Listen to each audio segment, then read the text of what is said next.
네, 김규정 NH투자증권 부동산연구위원 모셨습니다. 어서 오십시오. 네, 안녕하세요. 네.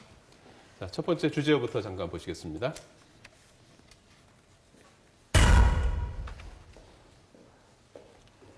예, 조금 전에도 뭐 설명을 해드렸습니다만, 네. 이 매매가보다 이제 전세가 비율이 무려 이제 뭐 90%를 넘어섰는데, 네. 서울에만 뭐 30곳 이상이라고 해요. 이런 현상이 왜 발생하게 되는 겁니까? 뭐 다 아시겠지만 금융위기 이후로 예. 주택 경기 회복이 더디다 보니까 네. 주택 가격이 사실 물가 수준에 비해서 오히려 따라가지 못하는 정체된 상황으로 장기 보합세가 이어지고 있죠. 예. 그러다 보니까 오히려 집을 사도 집값이 떨어질까 봐 걱정하시는 이 세입자들이 많고 그렇죠. 그냥 전세 가격이 오르더라도 계속해서 전세를 찾아서 아니면 월세로 조금 돌리더라도 임대 시장에 머물려는 분들 많아지고 있습니다. 그래서 실제로 말씀하신 것처럼 전세 비율이 집값에 거의 육박하거나 넘는 지역들도 예외적으로 지금 나타나고 있고 이런 상황들은 집값 정체가 장기화된다면 더 지역이 늘어나고 대상 주택도 많아질 수 있어서 세입자들이 전세금을 돌려받지 못하는 이런 사고 사례들도 늘어날 가능성이 있습니다. 전세값이 집값보다 넘는 경우도 있어요?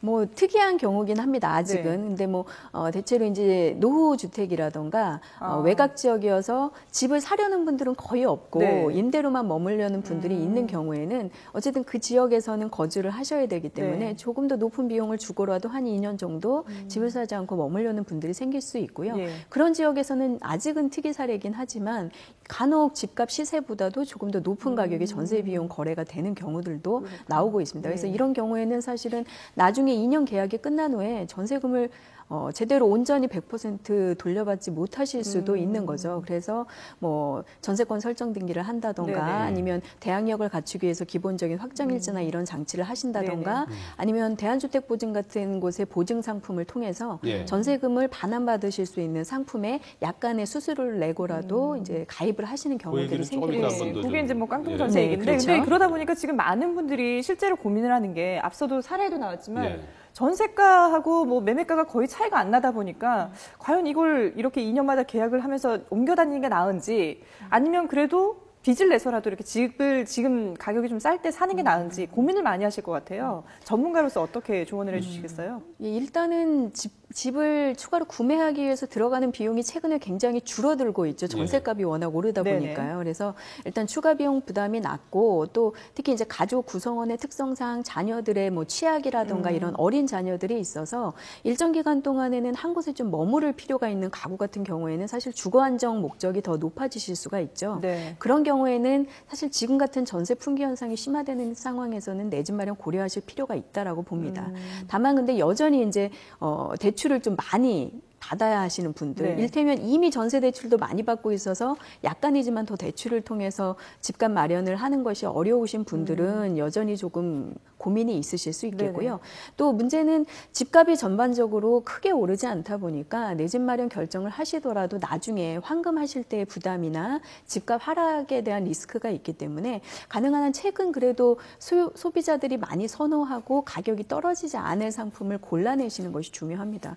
요즘 트렌드를 보자면 일단 교통이 제일 중요하겠고요. 그다음에 두 번째 트렌드는 직주 근접형이어서 주변에 이제 회사원이라던가 임대 수요자들이 좀 탄탄해서 어쨌든 집값이 떨어지진 않을 지역. 그다음에 기본적으로 최근에 신축 주택과 소형 주택이 좀 선호도가 높기 때문에 이런 특성을 가진 주택을 그 중에서 좀 골라서 내 집 마련을 하신다면 어쨌든 전반적으로 지금 집값이 크게 오르지는 않지만 뭐 손실은 보지 않으시면서 전세를 2년마다 옮겨 다니시는 불편에서는 좀 벗어나실 수도 있을 것 같습니다. 앞으로 집값이 이제 추가로 이제 하락할 가능성은 별로 이제 없다고 보시는 편인 것 같은데요, 그러면? 네, 일단 지난해 주택 매매 가격 지수 추이를 보더라도 일단 바닥 구간은 좀 통과를 했다라고 판단이 되고 이번 겨울 비수기의 주택 거래량을 보시더라도 워낙 전세 찾기가 어렵고 전세 가격이 급등하다 보니까 뭐 어쩔 수 없이 집을 사시는 실수요자 매매 전환 거래가 좀 많이 늘어났습니다. 그래서 이런 거래량도 조금은 받쳐주고 있기 때문에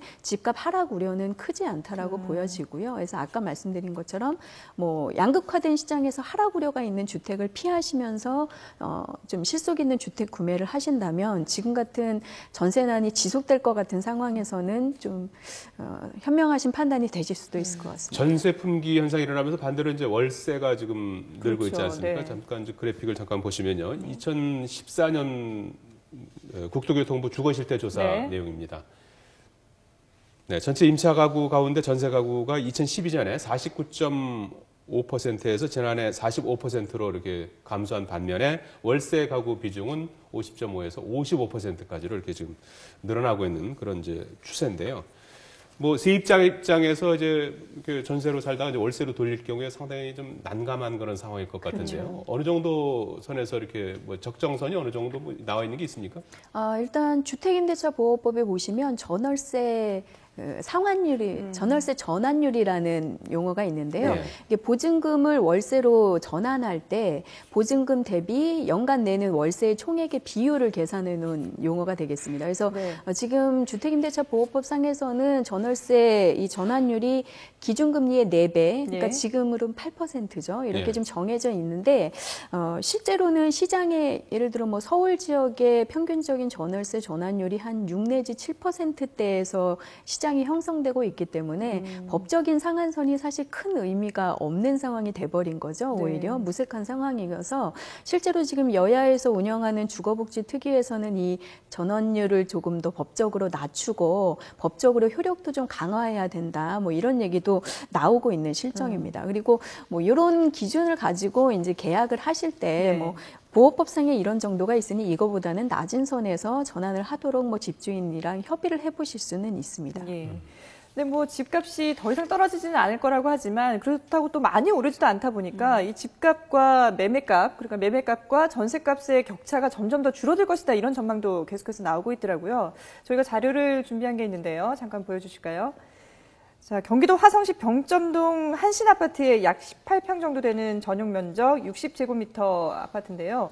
집값을 추월하는 그 거죠? 앞서 저희가 잠깐 얘기했던 내용인데 지난달 거래된 전세값이 최고 1억 7천만 원인데 매매 가격은 1억 6,900만 원으로 전세 가격이 100만 원이 더 높았습니다.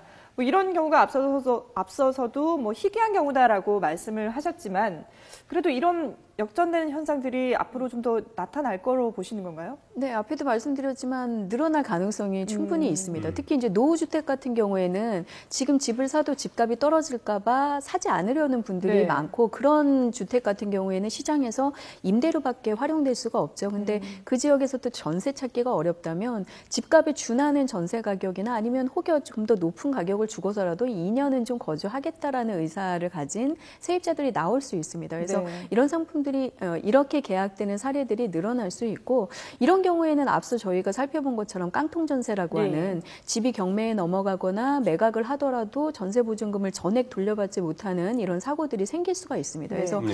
뭐 임대인 입장에서도 전세금을 돌려주기 위해서 뭐 대출을 받아야 한다거나 전세금이 또 워낙 집값보다 높다 보니 그 정도 수준의 세입자를 구하기 위해서 소위 이제 역전세난 같은 상황들이 벌어질 수도 있어 여러 부작용이 예상되고 있는 상황이어서 이런 지역에서는 사실은 이제 집을 사시라고 권유하기는 사실 좀 어려울 수 있습니다. 주택의 가치가 좀 떨어질 수 있는 지역들이기 때문에 네. 노후주택이나 외곽 지역 같은 곳들은 그래서 그런 지역에서는 일단 임대로 일단 좀 물건을 찾아보시되 깡통전세가 되지 않도록 미리 좀 살펴보고 사후에 예방 장치를 하는 것들이 필요한 상황입니다. 예. 자, 다음 주제입니다. 자, 지금 조금 전에 말씀하신 대로 이제 뭐 세입자들 전세 사시는 분들 같은 경우 이제 깡통 전세 네. 뭐 되지 않을까 이제 이런 걱정이 드는 거 아니겠습니까? 뭐 그래서 지금 뭐 미친 전세값이다 이제 이런 비용까지 나오고 있는데 왜 이 전세값 그 폭등을 이렇게 잡지 못하고 있는 것 같아요?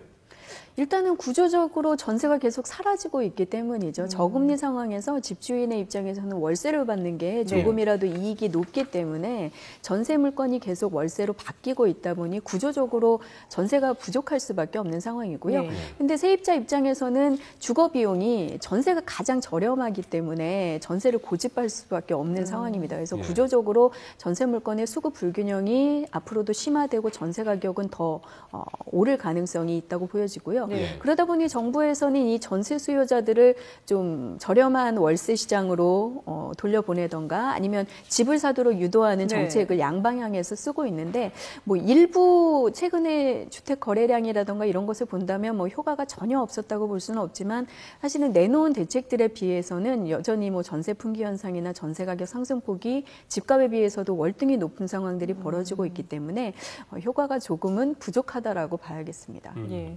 결국은 전세가율이 높아질수록 뭐 앞서서 저희가 계속 얘기했지만 깡통 주택이 되면 결국은 세입자가 피해를 보게 되잖아요. 그렇죠. 그래서 무엇보다도 이제 피해를 예방할 수 있는 방법을 제대로 알고 있는 게 가장 중요할 것 같아요. 그 내용을 좀 자세하게 설명을 해주시겠어요? 예, 일단 보시는 것처럼 우선 계약을 하기 전에 깡통 전세 상황이 발생할 수 있는지 대출 상황이라던가 전세금 규모를 좀 살펴보실 필요가 있습니다. 네. 그래서 기존에 있는 근저당 대출금과 전세보증금을 합쳐서 집값 시세가치 한 7, 80%를 넘어선다면 사실은 전세보증금을 돌려받지 못하실 수 있는 상황이 벌어질 수도 있다라는 네. 뜻이기 때문에 미리 등기부등본을 확인하셔야 되고요. 그다음에 이제 계약을 만약에 하셨다고 하면 전입신고와 확정일자 또 전세권 설정 등기를 통해서 나중에 혹시 경매로 넘어가더라도 우선 변제를 받으실 수 있거나 대항력을 가지실 수 있는 장치들을 하셔야 됩니다. 그리고 이제 서울보증보험이나 대한주택보증 등에서 내놓는 전세금 반환을 받을 수 있는 보증보험 상품 등에 뭐 일정 부분 수수료가 추가로 들어가시지만 가입을 해서 한 가지 더 안전장치를 해놓으시는 것도 방법입니다. 지금 2억 원 전세 같은 경우 2년 동안 80만 원 네. 정도를 사실 돈을 드려야 되는데 그것도 예, 뭐 세입자가 만만치 돈을 않겠네요. 더 드려야 되기 때문에 예. 뭐 쉬운 상황은 아니지만 예를 들어 아까 보신 것처럼 깡통 전세가 될지도 모르겠다라는 우려가 있는데도 어쩔 수 없이 전세 찾기가 너무 어려워서 계약을 하셨다면 약간 비용이 더 들긴 하지만 반환 보증 상품을 이용해 보시는 게 2년 후에 계약 종료 후에 다른 문제로 애를 피해를 태우시는 보는 것보다. 것보다는 예. 조금 비용은 소요되지만 현명하신 방법일 수도 있습니다. 네. 예, 알겠습니다. 자, 김규정 NH 투자증권 부동산 연구위원이었습니다. 고맙습니다. 고맙습니다. 감사합니다.